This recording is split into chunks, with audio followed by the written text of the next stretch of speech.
The woman in her 20s was found in an underpass in the Bullbrook area of the time.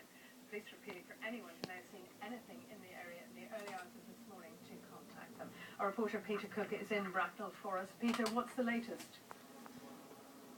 Well, Maxine, we've actually just had some new information given to us by police in the last 15 minutes. They've actually changed the age of the victim. All day we've been telling you, and what we've been told was that the victim was in her 20s. Indeed, the victim is now aged around 43, or in her 40s at least. Officers have also told us they have now arrested a 28-year-old man from the Bracknell area on suspicion of murder. Just to run through the details as they developed earlier on this morning, within this area of East Berkshire, officers were called to an underpass just behind me, just after 8 o'clock, after being told that someone had found a woman who was dead. When detectives arrived, they called the ambulance service, and that woman was pronounced dead at the scene.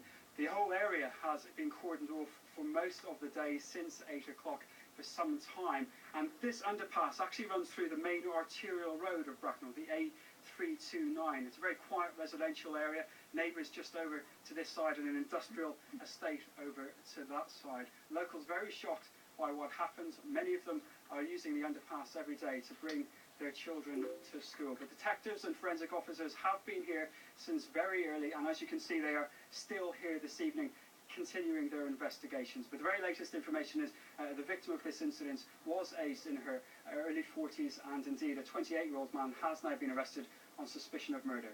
Peter, thank you. A group of protesters